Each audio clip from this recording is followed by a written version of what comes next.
Bismillahirrahmanirrahim. Dear students, today we will start chapter number 12 after the successful completion of chapter number 18. Chapter number 18 में हमने atomic spectra discuss किया था। याद रहे कि हमारी ये online learning according to reduced syllabus होगी। चैप्टर नंबर 18 में रिड्यूस सिलेबस के मुताबिक बोहर्स एटॉमिक मॉडल था, रेडियस और एनर्जी की डेरिवेशन थी, एक्स रे था और फाइनल हमारा जो टॉपिक था दैट वाज लेज़र। कल की क्लास में मैंने लेज़र को बहुत अच्छे से डिस्क्राइब किया और लेज़र की जो प्रॉपर्टीज़ है वो आपको खुद सर्च करनी है। 4 या 5 मेन प्रॉपर्टीज़ आप उसकी सर्च करके अपने नोट्स मुकम्मल कर लीजिए। और चैप्टर नंबर 18 में एज सच कोई न्यूमेरिकल मुझे तो समझ में नहीं आया माँ सिवाय रेडियस और एनर्जी की कैलकुलेशन के जो मैं आपको करा सकूं। दैट्स वाई वहाँ मैं किसी न्यूमेरिकल की तरफ नहीं गया, बिकॉज न्यूमेरिकल अगर हम जाएंगे तो वहाँ वेव लेंथ या वेव नंबर का न्यूमेरिकल जरूर पेपर में आता रहा है, बट वो तो टॉपिक ही अब रिड्यूस सिलेबस का पार्ट नहीं है, तो फिर न्यूमेरिकल हम नहीं देखेंगे। नबीहा बेटे आ जाओ। तो ये माइंड मैपिंग आप लोगों के लिए बहुत ज़रूरी है। अगर आप अच्छे से सिलेबस की तैयारी करना चाहते हैं तो आप अपने रिड्यूस सिलेबस को फोकस करेंगे। Chapter number 12 electricity and magnetism के जो पोर्शन है उसका ये बेस है और इसके अंदर तमाम बेसिक नॉलेज है। आज की क्लास में मैं इंट्रोडक्टरी सारी बातें करूंगा और कूलम्स लॉ तक हम डिस्कस करेंगे, लेकिन रिड्यूस्ड सिलेबस को अगर मैं फोकस करता हूं तो रिड्यूस्ड सिलेबस के मुताबिक कंप्लीट चैप्टर नंबर 12 आपको पढ़ना है। चैप्टर नंबर 12 की कोई भी ऐसी चीज़ नहीं है जो कि रिड्यूस्ड सिलेबस उसको कवर ना करता हो, तो हमारा फोकस भी रहेगा। थोड़ा सा ये भी आप अपने जहनों में रखिए कि हमारे पेपर में या हमारे सिलेबस में बेसिकली 3 पोर्शन है। एक पोर्शन है थर्मोडायनामिक्स का चैप्टर नंबर 11, दूसरा पोर्शन है इलेक्ट्रिसिटी एंड मैग्नेटिज्म का चैप्टर नंबर 12 से लेकर चैप्टर नंबर 16 तक है, और तीसरा हिस्सा है मॉडर्न फिजिक्स का चैप्टर नंबर 17 से लेकर 20 तक। So these are the 3 core areas of secular physics which you have to cover throughout these online classes. Also you would be examined as well. आपके एग्जाम्स जून में बेटे एक्सपेक्टेड है, जुलाई में भी हो सकते हैं, और एग्जाम्स आपके याद रहे कि रिटन ही होगा। ये ज़रूर हो सकता है कि आपके 3 आवर्स को रिड्यूस करके 2 आवर्स पे ले जाएं या 1.5 आवर पे ले जाएं, लेकिन ये कुछ अखबार मार्केट में गर्दिश कर रही हैं कि पेपर एमसीक्यू दिया जाएगा। तो एमसीक्यूज का पेपर देखिए कभी भी नहीं लिया जा सकता, पहली बात। दूसरा, अगर लिया भी जाएगा तो उसमें आपके फेल होने के चांसेस बहुत ज़्यादा है, क्योंकि स्टूडेंट्स कभी भी एमसीक्यूज में टॉप नहीं करते, और जितने भी कॉम्पिटिटिव एग्जाम्स होते हैं उसमें भी एमसीक्यू से कैंडिडेट को एग्जामिन किया ही इसी वजह से जाता है कि वहाँ आपके फेल होने के चांसेस 75% होते हैं। तो 4 ऑप्शन होते हैं, एक ऑप्शन सही होता है जिसका 25% है, 3 ऑप्शन गलत होते हैं जिसका 75% है। तो सही होने के चांसेस 25% है ओनली, तो मेजोरिटी तो हमेशा उसी पे जाएगी।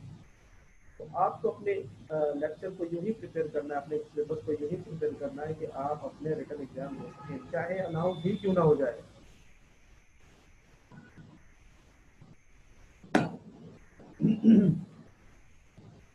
मैं आपको थोड़ा सा यहाँ लिख के भी दे दूँ, लेक्चर में भी आपको पता होना चाहिए कि आपकी जो यहाँ लिखता हूँ सेकेंड ईयर फिजिक्स है, इसके 3 एरिया हैं। पहला एरिया है हीट,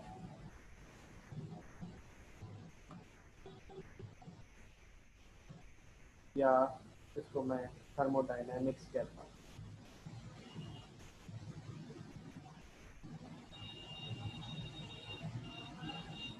और दूसरा आपका जो कोर एरिया है वो है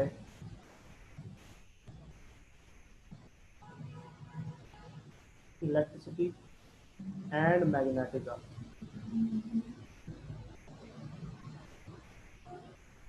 और जो थर्ड है आपका वो मॉडर्न फिजिक्स का है। अब इन 3 एरियाज को हमने प्रिपेयर करना है।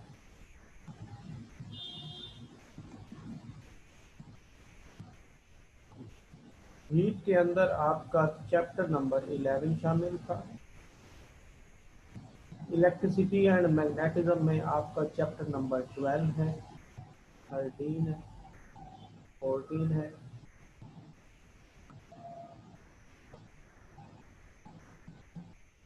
15 है और 16 है। इसके अंदर आपका चैप्टर नंबर है 17 है, 18 है, 19 है और 20 है। हमारी तैयारी चैप्टर नंबर 18 की हुई है।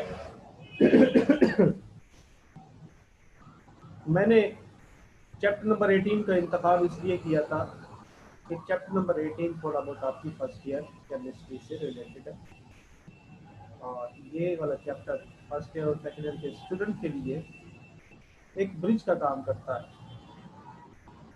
चैप्टर नंबर 11 में जानबूझ के स्टार्ट अभी नहीं कर रहा because it's a big chapter. अगर हम इसे शुरू करेंगे तो ये शायद हमारी छुट्टियां खत्म हो जाए तो ये चैप्टर खत्म नहीं होगा। Just to make you in confidence मैं स्टार्ट करूंगा चैप्टर नंबर 12 को, देन हम 13 14 15 यानी इसी तरतीब से जाएंगे। ये जब मुकम्मल हो जाएगा एरिया हमारा तो फिर हम 11 पे जाएंगे, देन हम आगे करेंगे। याद रहे कि हमारी तमाम ऑनलाइन क्लासेस में ये जो हमने सिलसिला शुरू किया है ये इंशाल्लाह मैं 30 तक का मैं कंटिन्यू रखूँगा और आप सब ने भी इंटैक्ट रहना है। अपनी स्टडीज़ को ऑनलाइन ही लेकर जाइए। ये बहुत ही ज़बरदस्त प्लेटफॉर्म है। क्लासरूम में फिजिकली क्लासरूम से ये ज़्यादा अच्छी टेक्नोलॉजी है। मैं तो इसे बहुत ज़्यादा इंजॉय कर रहा हूँ और मैक्सिमम चीज़ें जो कि बच्चे को चाहिए वो हम यही ऑनलाइन प्रोवाइड कर पा रहे हैं। इससे अच्छा और कोई तरीका हो नहीं सकता। पूरी दुनिया अपने तमाम मामलात को ऑनलाइन पे लेकर चली गई है। बैंक भी ऑनलाइन काम कर रहे हैं, बिजनेसेस भी ऑनलाइन हो गई है, एजुकेशन भी ऑनलाइन हो गई है। और मुझे तो यूँ लगता है कि ये जो कोरोना का सेक्शन है अगर तो ये साजिश है तो इसकी साजिश की मेन वजह शायद यही थी कि तमाम मामलात ज़िंदगी को वर्चुअल पर ले जाया जाए और फिजिकल इंटैक्ट इनका ख़त्म कर दिया जाए। अगर तो ये साजिश है तो हो वही रहा है, यही रहा है। और I think being a student या टीचर हमें इस चीज़ को एंजॉय करना चाहिए कि हम अपने घरों में रहते हुए बहुत ही अच्छे तरीके से अपनी एजुकेशन को कंटिन्यू कर पा रहे हैं। अब मैं स्टार्ट करता हूँ बेटे इलेक्ट्रोस्टैटिक को। सबसे पहले तो आपको ये समझना है कि इलेक्ट्रो का जो मतलब है वो चार्ज है। इलेक्ट्रो का मतलब चार्ज है। स्टैटिक का मतलब रेस्ट में है, यानी हम उस चार्ज की स्टडी करेंगे जो रेस्ट पोजीशन में होता है। चार्ज के बारे में आप ध्यान में रखिएगा कि चार्ज तो आपके पास दो तरह का हो सकता है, या तो वो पॉजिटिव होता है या फिर नेगेटिव होता है। चार्ज को दो हिस्सों में जो डिवाइड हमने किया है वो इस बेस पर किया है कि बेसिकली कोई भी ऐसा पार्टिकल, ये वो पार्टिकल है लेट्स से, ये पार्टिकल अट्रैक्ट कर रहा है या रिपेल कर रहा है। अगर कोई पार्टिकल अट्रैक्ट या रिपेल करे तो हम कहते हैं दैट पार्टिकल इज चार्ज्ड, यानी वो पार्टिकल जो है वो चार्ज्ड है, उस पर चार्ज है कोई ना कोई। फिर हमने ये देखा कि कुछ पार्टिकल्स ऐसे जिनकी line of force is outward है, ये डिस्टिंग्विश कर रहा हूँ मैं चार्ज को। याद रहेगा कि चार्ज की जो लाइन ऑफ फोर्सेस है वो 3 डायमेंशनली होती है, थ्रू आउट द स्फीयर होती है। अगर ऐसा हो जाए कि line of forces towards charge है, तो फिर हम कहेंगे वो हमारे लिए नेगेटिव है। ये पॉजिटिव चार्ज है और ये नेगेटिव चार्ज है। चार्जेस जितने भी होते हैं उनका लाइन ऑफ एक्शन जो है, चार्जेस या तो अट्रैक्ट करेंगे या रिपेल करेंगे। इनकी अट्रैक्शन हो या रिपल्जन हो, वो थ्रू लाइंस ऑफ फोर्सेस होती है। ये जो मैं आपको एरोस दिखा रहा हूँ, यही तो वो लाइंस ऑफ फोर्सेस है जिनके जरिए से कोई चार्ज अट्रैक्ट करता है या रिपेल करता है। किसी भी चार्ज के गिर्द पाए जाने वाली किसी भी चार्ज के गिर्द पाए जाने वाली वो स्पेस जहाँ तक वो चार्ज अट्रैक्ट करता है या रिपेल करता है, उस इलाके को जहाँ तक वो अट्रैक्शन या रिपल्जन परफॉर्म कर सकता है, उस एरिया को हम कहते हैं दैट इज इलेक्ट्रिक फील्ड। यानी इस सर्कल के बियॉन्ड इस चार्ज की अट्रैक्शन एग्जिस्ट नहीं कर रही, तो मैं कहूँगा through out this spherical charge, spherical surface, ये इस चार्ज की फील्ड है। फील्ड वो इलाका है जहां तक कोई भी चार्ज अपनी लाइन ऑफ फोर्सेस को ऑपरेट कर सकता है। अब चार्ज किस तरह ऑपरेट करता है, जहन में बस ये रखिए।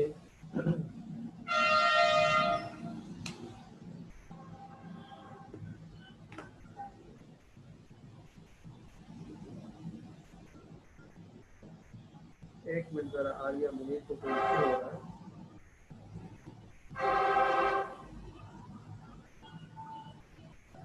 बेटे आलिया, आपकी जो लिंक है ना वो कनेक्ट हो चुका है। पहले आप जाए उस मीटिंग को एंड करें, क्लोज करें और दोबारा उस लिंक पे फिर आएंगे तो ये कनेक्ट हो जाएगा। ठीक है, मैं क्लास कंटिन्यू कर रहा हूँ, काफ़ी बच्चे ज्वाइन कर चुके हैं, तो आपकी मीटिंग फिर कंटिन्यू है। पहले आप जाए उसको क्लोज करें।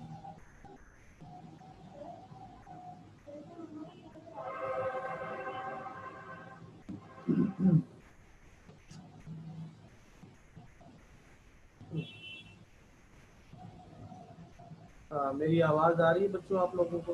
यस नो में जवाब दें। Yes sir. Yes sir. Okay. Alia Munir connect नहीं हो पा रही, पता नहीं क्या इशू है उसका। मेरा she was contacting me through WhatsApp. अच्छा जी बच्चों, अब तक की डिस्कशन में देखो आपको जो बातें मैं सिखा चुका वो ये है। पहली बात कि कोई भी यूनिट पार्टिकल जो कि अट्रैक्ट या रिपेल कर सके, हम कहेंगे वो चार्ज है। यूनिट पार्टिकल अगर अट्रैक्ट या रिपेल करेगा तो वो चार्ज कहलाएगा, और चार्ज दो तरह का हो सकता है, या पॉजिटिव होगा या नेगेटिव होगा। पॉजिटिव की लाइन ऑफ फोर्सेस आउटवर्ड होती है। पॉजिटिव चार्ज की लाइन ऑफ फोर्सेस आउटवर्ड होती है, बाहर की तरफ होती है, और नेगेटिव की लाइन ऑफ फोर्सेस इनवर्ड होती है, यानी अंदर की तरफ होती है। इलेक्ट्रिक फील्ड किसी भी यूनिट चार्ज के अराउंड वो इलाका है जहां तक उसकी अट्रैक्शन या रिपल्जन को फील किया जा सकता है, एक्सपीरियंस किया जा सकता है। कोई भी यूनिट पार्टिकल अट्रैक्शन या रिपल्जन लाइंस ऑफ फोर्सेस के जरिए करता है। फर्ज कीजिए मेरे पास यहाँ पर एक पॉजिटिव प्लेट है और यहाँ एक और मेरे पास नेगेटिव प्लेट है।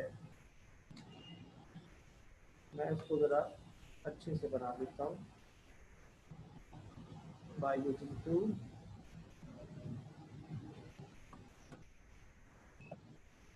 ये एक पॉजिटिव प्लेट बना दी मैंने,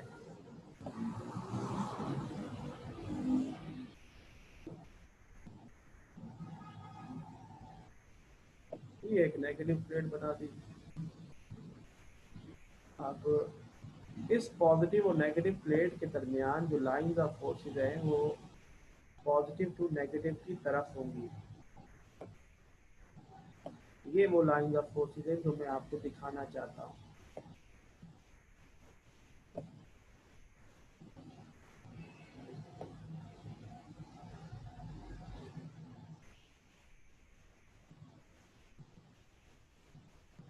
तवज्जो दीजिए, ये एक आपके पास पॉजिटिव प्लेट थी, ये क्योंकि बैटरी के पॉजिटिव टर्मिनल से कनेक्टेड है तो इसलिए इस पर प्लस चार्ज होगा, और ये नेगेटिवली चार्ज। फर्ज कीजिए मैंने यहाँ कोई और चार्ज रख दिया, ये चार्ज पॉजिटिव और नेगेटिव प्लेट के दरमियान इलेक्ट्रिक फील्ड में है, it will experience some sort of repulsion from positive plate and attraction towards negative plate। इस बात को जरा गौर करें, यहाँ मैं लिख के देता हूँ कि अट्रैक्शन मिलेगी इसको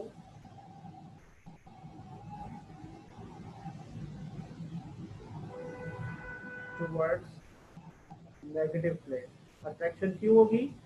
क्योंकि ये अपनी तरफ इसको खींचेगा। और पॉजिटिव से रिपल्जन क्यों होगी? क्योंकि पॉजिटिव इसको धकेलेगा। क्यों धकेलेगा? लाइन ऑफ फोर्सेस की डायरेक्शन अवे होती है, टुवर्ड्स नहीं होती, तो इसको ये रिपेल करेगा, ये इधर जाएगा, तो ये इसको अट्रैक्ट करेगा। और दूसरी बात कि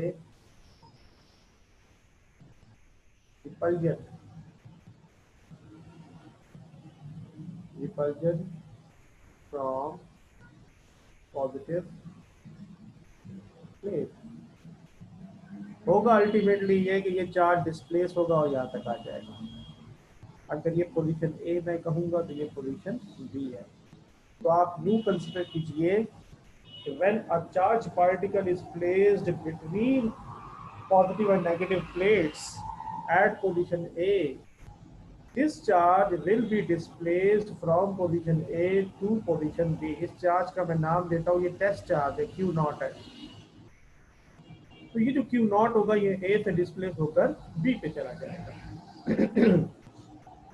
जी बच्चों, अब तक की जो मैंने डिस्कशन की है ये क्लियर है सबको? जवाब दे जी, यस या नो।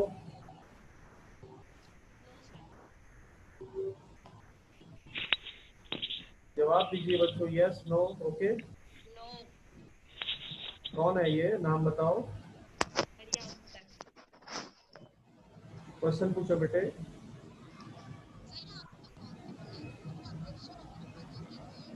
आवाज नहीं आ रही मरियम, अपना कनेक्शन जरा चेक करो, माइक का बहुत लाइट है आवाज।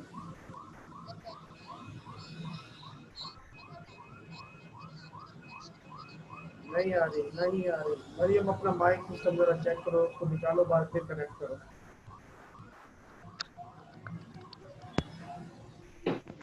आ रही है आप? अब आ रही है, बोलो। जी, मैं पूछ रही हूँ पॉजिटिव और नेगेटिव में तो अट्रैक्शन हो गया, आपने यहाँ लिखा है रिपल्जन। नहीं, एक किलो बेटे मेरी बात सुनो, ये जो मैं अट्रैक्शन या रिपल्जन कह रहा हूँ ना, वो इसकी जिम्मे में कह रहा हूँ कि ए पर ये वाली प्लेट रिपेल करेगी, समझ रही मरियम? जी जी ठीक है। ए पर जी ये जी वाली आ रही है। प्लेट रिपेल करेगी, और ये वाली जो प्लेट है ये ए को अपनी तरफ क्या करेगी? अट्रैक्ट करेगी। अट्रैक्ट करेगी। ये बात लिखी है। मैं दो प्लेटों के दरमियान नहीं कह रहा, मैं इस पे ये जो ए पोजीशन पे क्यू नॉट मैंने रखा है, इस पर क्या बीतेगी मैं ये बता रहा हूँ। Okay okay. अच्छा, अब मैं इससे आगे कंटिन्यू करता हूँ बेटे। पहले कूलम्स लॉ मैं खुद समझाऊंगा, फिर हम नोट्स की तरफ विजिट करेंगे। देखिएगा, हमारा जो मेन टॉपिक है वो अब है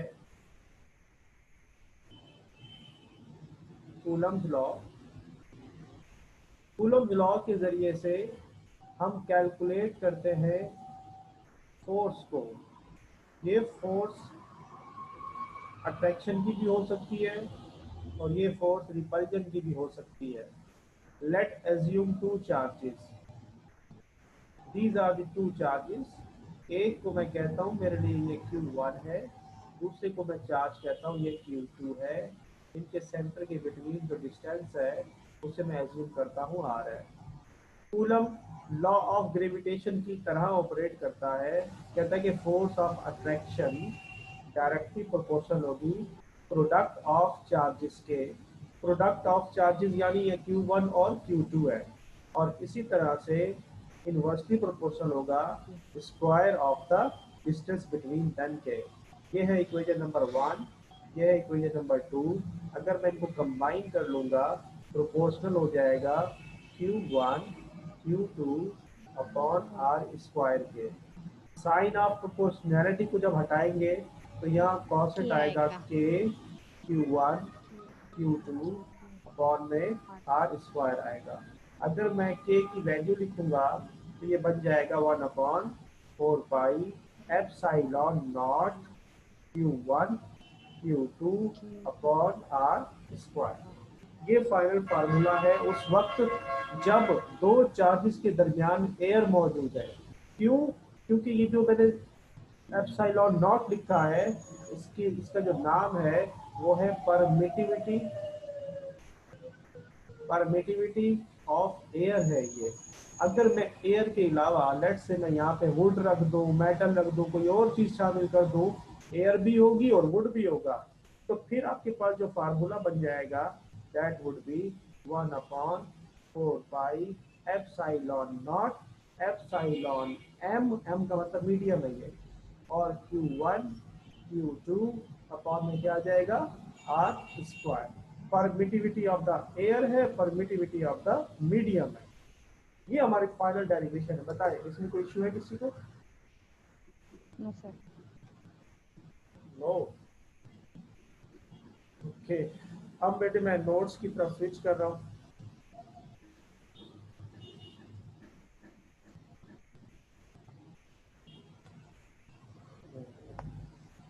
यही नोट मैंने आप तक व्हाट्सएप के थ्रू पहुंचाए भी हैं। देखते हैं इसको कि ये क्या करता है आपके साथ। बेटे इलेक्ट्रिक पहले है इलेक्ट्रोस्टैटिस्टिक या इलेक्ट्रोस्टैटिक्स की डेफिनेशन है ये, the study of electric charges at rest. ये बात मैं आपको बता चुका हूँ कि हम इस चैप्टर में अगर कोई चार्ज रेस्ट में होगा तो उसकी स्टडी करेंगे और इस स्टडी को हम कहेंगे इलेक्ट्रोस्टैटिक्स। इलेक्ट्रिक चार्ज क्या होता है? Electric charge is the property of the bodies. वो बॉडीज कौन सी हो सकती है? इलेक्ट्रॉन है और प्रोटॉन है। बाय विच दे अट्रैक्ट और रिपेल अदर बॉडीज। ये अट्रैक्ट भी करेंगे और रिपेल भी करेंगे दूसरी बॉडीज को। There are two kinds of charges. Charges की दो अकसाम है, positive and negative. Like charges, एक जैसे जो चार्जेस है अट्रैक्ट करेंगे each other, and unlike charges, sorry यहाँ गलत लिखा हुआ है, लाइक चार्जेस अट्रैक्ट नहीं आएगा, रिपेल आएगा। ठीक है, इसको आप करेक्ट कर लीजिएगा। मैं यही चीज कर देता हूँ इसको। Like charges repel each other and unlike charges attract each other. Charge is quantized and the smallest unit of charge is the charge of electron. ये लफ्ज क्वांटाइज बच्चों मैंने आपको समझाया था बोहर्स एटॉमिक मॉडल में, डू यू रिमेम्बर? याद है आपको क्वांटाइज्ड का क्या मतलब है?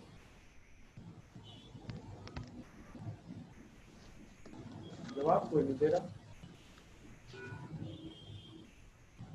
क्वांटाइज का मतलब यूं समझ लीजिए कि ये ऐसा ही है जैसे मैं शॉप पे खड़ा हूँ और एक कोल्ड ड्रिंक का तकाजा करूँगा, तो एक कोल्ड ड्रिंक की कीमत 15 रुपये है और मुझे अगर 2 कोल्ड ड्रिंक चाहिए तो 25 रुपये में नहीं मिलेगी, क्वांटाइज्ड वैल्यू होगी 30 रुपये।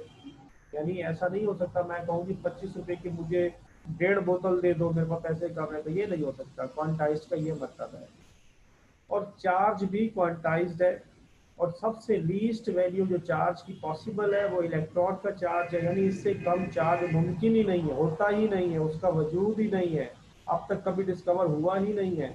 सबसे कम चार्ज इलेक्ट्रॉन का है, that is 1.6 multiply 10 raise to the power -19 of coulomb.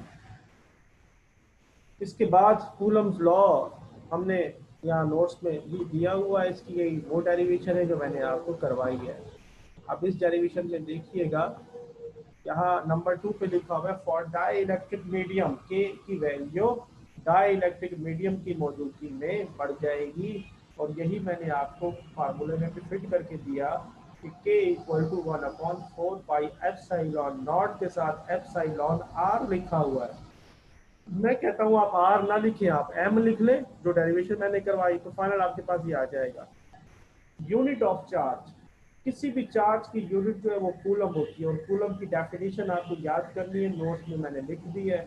If two equal charges placed in vacuum are 1 metre apart, यानी खला में अगर दो बराबर के चार्जेस 1 मीटर के फासले पे अगर हम रख दें, and the force exerted is, और उन पर जो फोर्स लगती है वो 9 मल्टीप्लाई 10 की पावर 9 होती है, then each charge is of the magnitude of 1 coulomb.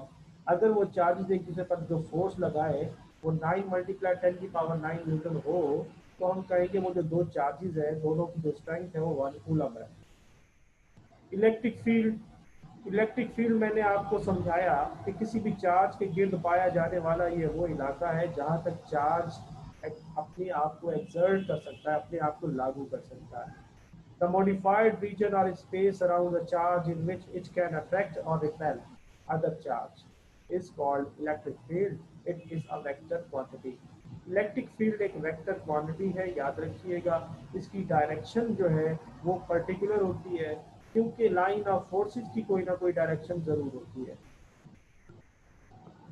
Electric field intensity आपको मैं अलग से भी समझाता हूँ, पर यहाँ भी देखिए कि जब हम किसी इलेक्ट्रिक चार्ज को किसी और चार्ज की इलेक्ट्रिक फील्ड में रखेंगे, तो इलेक्ट्रिक फील्ड में आने की वजह से उस चार्ज पे कुछ ना कुछ फोर्स एक्सर्ट होगी। वो फोर्स जो कि आने वाला चार्ज एक्सपीरियंस करेगा, ये ऐसे ही है जैसे मैं दुबई की सल्तनत में चला जाऊं और मुझ पर दुबई की सल्तनत के कवानीन लागू हो जाएंगे, तो मैं उस फील्ड की इलेक्ट्रिक इंटेंसिटी को एक्सपीरियंस करूंगा। तो just assume a charge particle Q के अराउंड एक सर्कल एज्यूम कर लें। उस सर्कल में क्यू की लाइन ऑफ फोर्सेस होंगी, और उन लाइन ऑफ फोर्सेस में जब क्यू नॉट आएगा तो उस क्यू नॉट पर जितना भी चार्ज लगेगा वो उस फील्ड की या उस चार्ज की इलेक्ट्रिक फील्ड इंटेंसिटी कहलाएगी। याद रहे कि इलेक्ट्रिक फील्ड इंटेंसिटी चार्ज के जितने करीब होती है उसकी वैल्यू ज्यादा होती है, चार्ज से जैसे जैसे दूर जाते हैं उसकी इंटेंसिटी कम होती चली जाती है। इसी बात को मैं आपको व्हाइट बोर्ड पे भी दोबारा समझाता हूँ। इलेक्ट्रिक फील्ड इंटेंसिटी की डेफिनेशन क्या लिखी है यहाँ पे, the force experienced by the test charge. बेटे टेस्ट चार्ज हम प्रैक्टिकल करने के लिए हम एक चार्ज एज्यूम करते हैं जिसकी वैल्यू होती है 1 कूलम, और उसकी सिंबल होती है Q not. 1 coulomb Q not charge जितनी फोर्स एक्सपीरियंस करेगा उसे हम कहेंगे वो इलेक्ट्रिक फील्ड इंटेंसिटी है। It is also defined as force acting per unit test charge is the given in the given electric field. Let F is the electric force experienced by the test charge Q naught. By the definition, हमारे पास electric field intensity आ जाएगी force upon charge के। Force upon q not आपका formula बन जाएगा। अगर आप electric field intensity की unit निकालना चाहते हैं तो ऊपर फोर्स है जो कि न्यूटन में होगी, नीचे चार्ज है जो कि कूलम में होगा, तो न्यूटन पर कूलम, न्यूटन पर कूलम हमारे पास आ जाएगा। और जो न्यूटन पर कूलम है ये वोल्ट पर मीटर के भी बराबर होता है, इसे आप याद रखें। न्यूटन पर कूलम जो है ये वोल्ट पर मीटर के बराबर होता है। तो इलेक्ट्रिक फील्ड इंटेंसिटी की दो यूनिट्स आपके सामने शेयर हुई।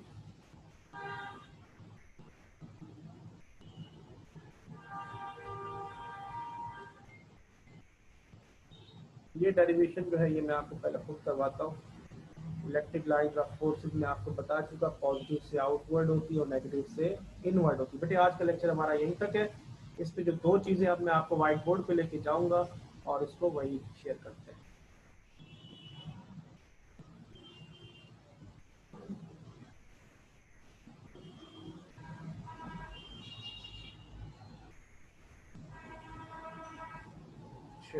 मैंने इसे सेव किया है।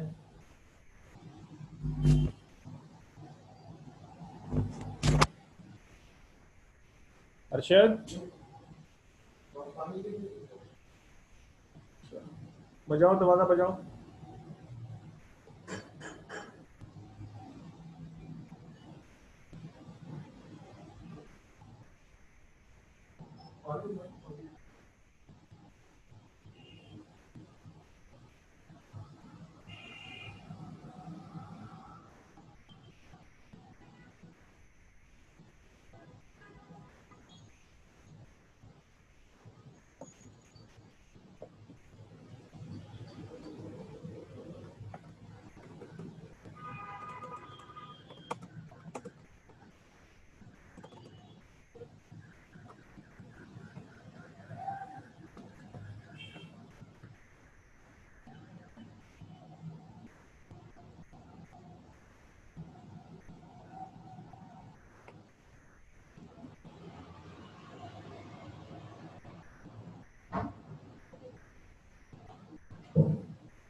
चलिए, पहले तो आपको मैंने ये समझाना है कि इलेक्ट्रिक फील्ड इंटेंसिटी क्या होती है।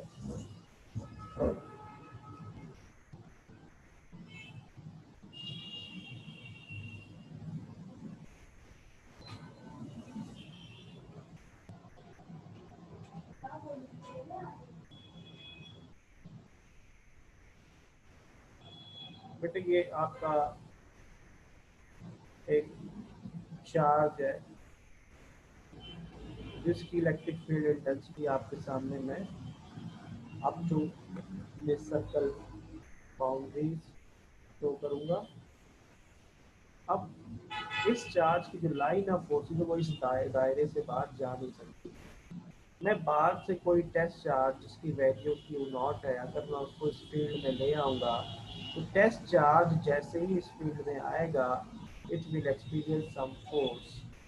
फोर्स पर यूनिट चार्ज या test charge electric field intensity कहलाती है। और इलेक्ट्रिक फील्ड इंटेंसिटी जो है ये हमारे पास एक वेक्टर क्वांटिटी है। इलेक्ट्रिक फील्ड इंटेंसिटी अगर हम इस टेस्ट चार्ज पे कैलकुलेट करना चाहें तो इस चार्ज पे कितनी आ रही है, तो देखिए हमारे पास ये जो फोर्स है ना, हम इस फोर्स की वैल्यू को फाइंड कर लेते हैं। फोर्स एक्चुअली तो ये होता है के Q1 Q2 upon r square होता है। यहाँ पर जो Q1 है वो Q होगा, यानी इसका जो चार्ज का अमाउंट है पॉजिटिव वाले का वो Q है, और जो Q2 है वो टेस्ट चार्ज का अमाउंट है इसका, दैट इज Q0। फासला मैं वही R ले लेता हूँ। तो देयरफॉर हमारे पास इलेक्ट्रिक फील्ड इंटेंसिटी जो है ये बन जाएगी के Q0 अपॉन हमारे पास क्या आ जाएगा R आर स्क्वायर। स्क्वायर। तो ये हमारे पास फार्मूला बन गया। अगर ऐसा हो जाए कि क्यू नॉट की वैल्यू मैं 1 कूलम एज्यूम कर लूँ तो मेरे पास इलेक्ट्रिक फील्ड इंटेंसिटी का फार्मूला आ जाएगा के क्यू अपॉन आर स्क्वायर। ये एक जनरल फार्मूला है by using which you can calculate electric field intensity due to Q charge। ये इम्पोर्टेंट बात है, ड्यू टू Q चार्ज है ये, और ये ऑन टेस्ट चार्ज है। अगर आप इसको और बढ़ाना चाहें तो ये बन जाएगा 1/4 पाई एप्सिलॉन नॉट हो जाएगा, Q अपॉन आर स्क्वायर हो जाएगा। What I did, I replaced के विद इट्स वैल्यू। ठीक है जी, ये हमारा आज का जो लेक्चर है वो यहाँ मुकम्मल होता है। अब मैं इसी बात को दोबारा नोट्स पे लेके जाता हूँ, उसको नोट्स में देखते हैं।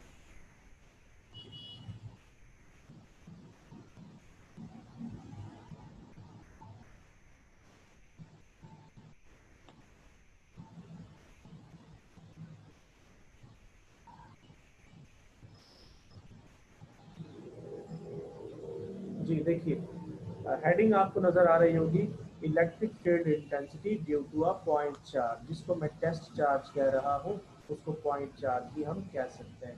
आपके सामने डायग्राम में दो चार्जेज हैं, एक है मोटा और दूसरा है बारीक।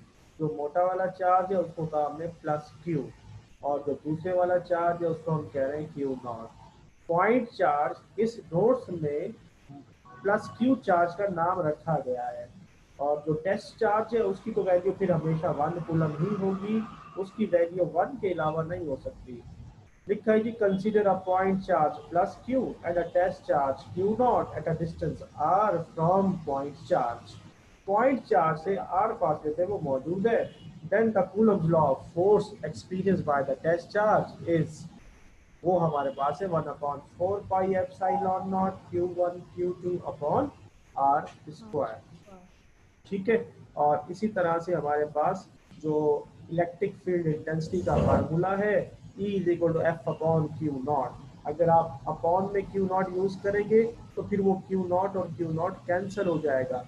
मैंने जो आपको समझाया उसमें मैंने क्यू नॉट की वैल्यू 1 ली थी, वो सिर्फ 1 ही के लिए हो सकता है। ये वाली जो डेरिवेशन है ये किसी भी चार्ज के लिए, यानी अगर चार्ज का अमाउंट 1 कूलम से एक्सीड कर लेगा तो आप इस क्यू नॉट की जगह पे वो वैल्यू लिखेंगे और नीचे भी वही वैल्यू आ जाएगी और दो के आपस में कैंसिल हो जाएंगी। और finally you will get the same relationship, that is k q upon r square. For dielectric medium, dielectric medium की बात हम हमेशा करेंगे जब जब के आएगा। के की वैल्यू 1/4 पाई एप्सिलॉन नॉट के साथ एप्सिलॉन एम या आर हम लगाएंगे। ठीक है जी, कोई क्वेश्चन है आज की क्लास का तो बेटे पूछिएगा।